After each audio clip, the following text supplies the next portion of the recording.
जय जय राम। सादर नमन परम प्यारे राम, परम पूज्य गुरुजन, परम दिव्यात्माएं और आप सबके मंगलाशीष लिए परमेश्वर अकारण कृपा करके अपने श्री चरणों में लेकर आए हैं। उनका बारंबार धन्यवाद, अनंत बार धन्यवाद। गुरुजनों की अकारण कृपा से वे हमें इस समय मन के रूपांतरण में लेकर आ रहे हैं। उनका अनंत बार धन्यवाद, बारंबार धन्यवाद, बारंबार धन्यवाद।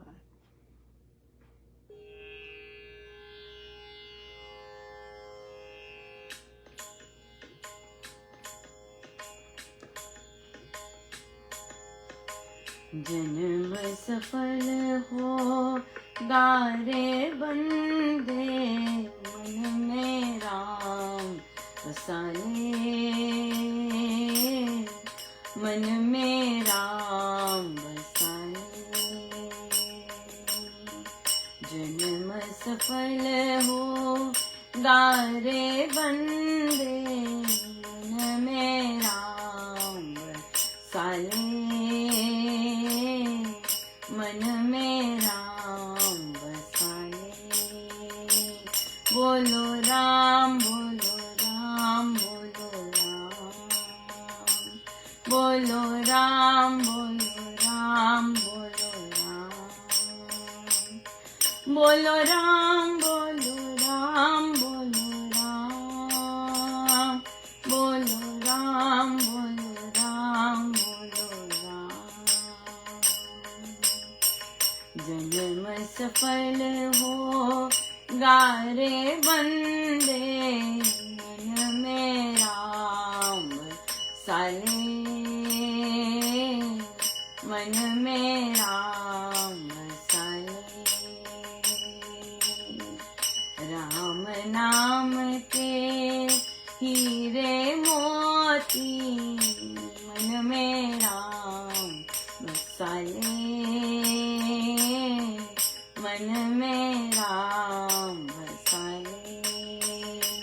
बोलो राम, बोलो राम, बोलो राम, बोलो राम, बोलो राम, बोलो राम।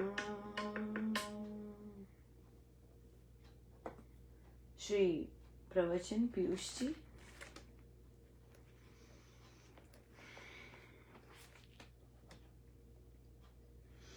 पृष्ठ 348, परमार्थ कर्म।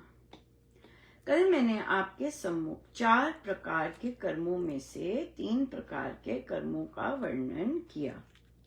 व्यर्थ और अनर्थ कर्म को त्यागने का ही धर्म का उपदेश है। चौथा प्रकार परमार्थ कर्म का है, परम प्रयोजन को सिद्ध करने वाला धर्म। इसका निरूपण ग्रंथों में स्थान स्थान पर हुआ है। यह आत्म कल्याण का कर्म है, अपना कल्याण करना। ऐसा कर्म जिससे आत्मा को संतोष हो, अज्ञान दूर हो और बुराई अंतर में उसको ना पकड़ने पावे। इसके लिए संत लोग, पुरुष स्त्री जो आए वे कह गए। ये सुगम बात है। आदमी को जो काम धंधे में फंसे हुए हैं उनको ये बात बहुत अच्छी लगती है। इससे उनका अगला लोक सुधर जावे। बहुत ही सुंदर। आत्म कल्याण का कर्म, अपना कल्याण करना, ऐसे कर्म जिससे आत्मा को संतोष मिले। बहुत ही सुंदर दिन रहा, बहुत कृपामय दिन रहा। हमारी आज की शुरुआत ही महाराज से हुई थी। बहुत सुंदर। मैं भजन ढूंढ रही थी भजन संध्या के लिए, तो उसमें पूज्य श्री स्वामी जी महाराज का मैया मोहे दर्शन दी, जो मैया पे थे आज, माँ के भजन महाराज ने सारे सुने। तो महाराज कहते हैं कि अरे ये तो हो गया आज। ये तो हो गए दर्शन। ये तो गाया नहीं जा सकता, हम कह नहीं सकते है ना कि मैया मोहे दर्शन दीजिए। बहुत कृपामय रहा। और फिर उसके बाद हमारी बैठक हुई और फिर सत्संग। महाराज न्यू जर्सी लेके गए और न्यू जर्सी में चौथे रविवार का सत्संग। उस परिवार में उनके पिताजी का देहांत हुआ और अभी 30 दिन भी नहीं हुए हैं, 1 महीना भी नहीं हुआ है, और उन लोगों ने अपना सत्संग किया। देखिए, ये लोग कोई बैठक नहीं लगाते, कोई कुछ नहीं है, ऐसा कुछ नहीं है, बस महाराज सत्संग में लेके जाते हैं, दैट्स इट। लेकिन बहुत ही सुंदर रहा। साधक जी ने, श्री अमृतवाणी जी की, मुझे हारमोनियम पर बैठने का सुअवसर मिला। फिर उसके बाद महाराज के प्रवचन हुए, और उसमें भी महाराज आध्यात्मिक बनने को महाराज ने प्रेरित किया, और जो कि वो सदा करते रहते हैं, राइट। सत्संग जाना तो धार्मिकता है, श्री अमृतवाणी जी का पाठ धार्मिकता है। पर जो ये साधक, ये परिवार कर रहे हैं, ये अध्यात्म है, राइट। घर पर इस तरह का माहौल है, और वे अपने आप को सत्संग की ओर पुश कर रहे हैं, राइट। अपने आप को नॉलेजेबल बना रहे हैं। अपने कर्म, सुकृत कर्म कर रहे हैं। सत्संग शट डाउन नहीं किया, सत्संग बंद नहीं किया है, बल्कि हर रोज सत्संग करते हैं। ये कृपा से होता है। जिन पर कृपा होती है, फिर वहां पर ऐसे होता है। परमेश्वर हम सब पर ऐसे कृपा करें, राइट, कि सत्संग बंद ना हो और सत्संग मिलते रहें। गुरुजन हैं, सत्संग देने वाले दे रखे हैं हमें, पर हमारा अपना कृपा परमेश्वर की हुए सत्संग लेके जाते हैं। बहुत बहुत कृपा है। फिर श्री भक्ति प्रकाश जी हुए, जो कि वहीं की साधिका जी ने अर्पण किया, और फिर मैंने हारमोनियम पे ही किया, मैं हारमोनियम पे बैठी थी।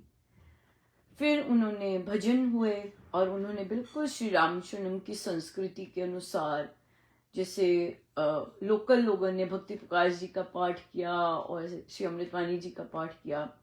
फिर मैं बाहर से थी तो भजन दिया। पहले परिवारजनों ने नहीं भजन पहले गाया, नो। तो वो भजन हुआ। उसके बाद आज तो नए परिवार नए साधक जी ने भी भजन गाया था। बहुत सुंदर रहा सत्संग। फिर जाप भी रहा, बहुत सुंदर। और उसके बाद मैं बाहर आ गई, और मैं जा रही थी, और तो उन्होंने कहा कि आपको जाना है, बैठेंगे नहीं। तो फिर मैं बैठ गई। मैंने कहा अगर आप चाहते हैं तो मैं ज़रूर बैठूंगी। फिर वहाँ पे जो यंगेस्ट साधक थे उनसे बात की, और क्योंकि अगर आप बात कर रहे हैं और जो बच्चे होते हैं उन्हें सीधी बात बतानी, जो सही बात है, वो बहुत सुंदर रहती है। तो मुझे पूछता है कि आप मेरे नाना जी को मिस करते हैं? मैंने कहा सच बोल लूं? मैंने कहा सच बोल लूं या डिप्लोमेटिक आंसर दूं? तो कहता है कि नहीं, आप सच बोलिए। तो फिर मैंने कहा मैं जानती नहीं थी उन्हें, इसलिए मैं मिस नहीं करती हूँ। तो फिर बहुत सुंदर है, पोस्ट किया है, आप ज़रूर पढ़िएगा और आनंद आएगा। उनसे आत्मा के बारे में बात हुई कि देह कैसी होती है, और देह और आत्मा क्या है। आत्मा सदा रहती है, वो फिर कंफर्म करे तो वहां भी होंगे। मैंने कहा हाँ, जहां जहां आप चाहेंगे वे आपके साथ साथ होंगे, बिल्कुल होंगे। और देह के बारे में भी बताया।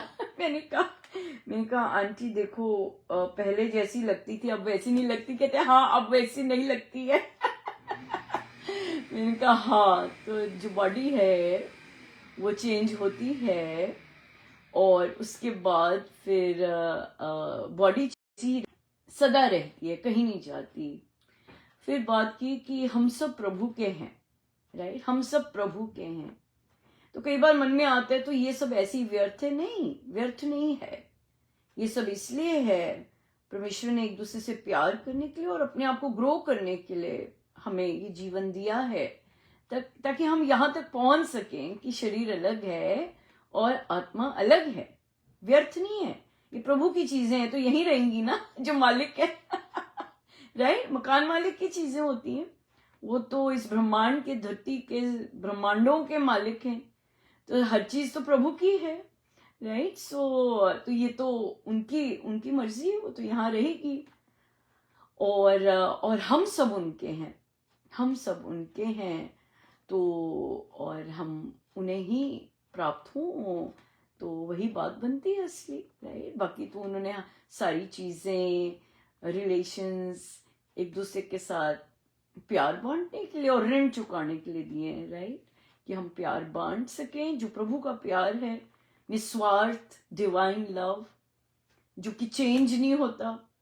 हाँ, ऐसा नहीं कि आज तो मैं प्यार करूंगी, कल नहीं करूंगी ऐसा वाला प्यार नहीं होता प्रभु का, कंसिस्टेंट होता है और एक रस होता है परमेश्वर का प्यार, राइट। तो ये सब जानने के लिए कि भाई आज उदासी है तो मैं प्यार नहीं करूंगी, नहीं, ऐसा नहीं है प्रभु का प्यार ऐसा नहीं है, राइट। प्रभु का प्यार एक रस है, वैसा ही रहता है हर दिन।